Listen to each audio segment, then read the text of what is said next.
ધારી Ambardi safari park ખાતે વન્ય પ્રાણી સપ્તાહની ઉજવણીના ભાગરૂપે કાર્યક્રમનું આયોજન કરવામાં આવ્યું હતું, જેના મુખ્ય ભાગરૂપે ધારીના જાણીતા પર્યાવરણ પ્રેમી અને પ્રખ્યાત વન પ્રાણી તસવીરકાર અજીતભાઈ ભટ્ટનું વન્ય પ્રાણી ચિત્ર પ્રદર્શન ખુલ્લું મૂકવામાં આવ્યું હતું। આ પ્રદર્શનમાં ધારીની અલગ અલગ સ્કૂલના વિદ્યાર્થીઓ, વિવિધ સંસ્થાના વડાઓ તેમજ અધિકારીઓ સહિતના લોકોએ હાજરી આપી અને ચિત્રો નિહાળીને રોમાંચિત થયા હતા।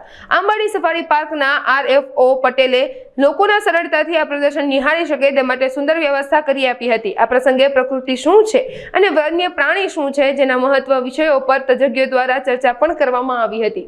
વન્યજીવ સપ્તાહ 2025 અંતર્ગત અમારું ધારીનું ઘરેણું અને ગુજરાતભરમાં જેમની નામના છે એવા અજીતભાઈ ભટ્ટે ખૂબ સુંદર પોતાનો જીવ રેડીને એમણે જે આ ફોટો પ્રદર્શન વિદ્યાર્થી જગત માટે અને આમ જનતા માટે સફારી પાર્ક આંબરડીમાં ખુલ્લું મૂક્યું છે।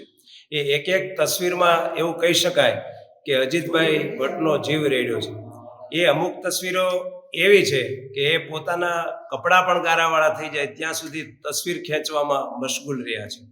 તસવીર જ ખેંચી છે એવું નથી, પણ જીવ સૃષ્ટિ અને સિંહ વસ્તી ગણતરીથી માંડી અન્ય તમામ કામગીરીમાં અજીતભાઈ મોખરે હોય છે અને જીવ સૃષ્ટિ માટે તેઓ સતત પ્રયત્નશીલ રહ્યા છે અને તેઓ એક શિક્ષક તરીકે આજે પણ આ સરસ મજાનું સુંદર કાર્ય પર્યાવરણ જતન માટે કરી રહ્યા છે।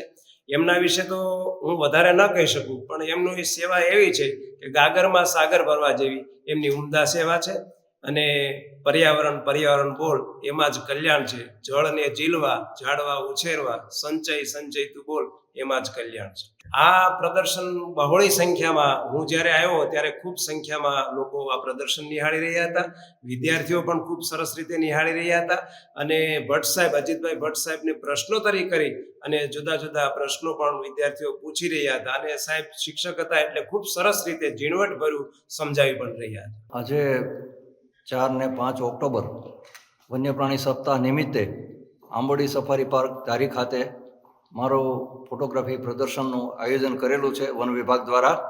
અને ખાસ તો આ તકે મારે એ કહેવું છે કે આપણે દિન પ્રતિદિન આ પ્રત્યે જે દુર્લક્ષ સેવાઈ રહ્યું છે વન્યજીવો પ્રત્યે અથવા તો કીટકોથી માંડીને અને તમામ જે જીવસૃષ્ટિ છે એમના માટે જે પ્રયત્ન થવો જોઈએ, એના માટે જે લોકોમાં જાગૃતિ આવે અને વધારેમાં વધારે લોકો આના માટે સંરક્ષણ માટે કામગીરી કરે, એટલા માટે મારો આ પ્રયત્ન છે કે મારો આ સંદેશો છે ફોટોગ્રાફ્સ જોઈ અને આ સંદેશો મારો લોકો સુધી પહોંચે અને લોકો પણ આ સંરક્ષણ અને સંવર્ધન માટેની કામગીરી કરે એવું હું અપેક્ષા રાખું છું। આ પ્રદર્શન લગભગ એમ માનો કે 250-300 લોકોએ આ પ્રદર્શન નિહાળ્યું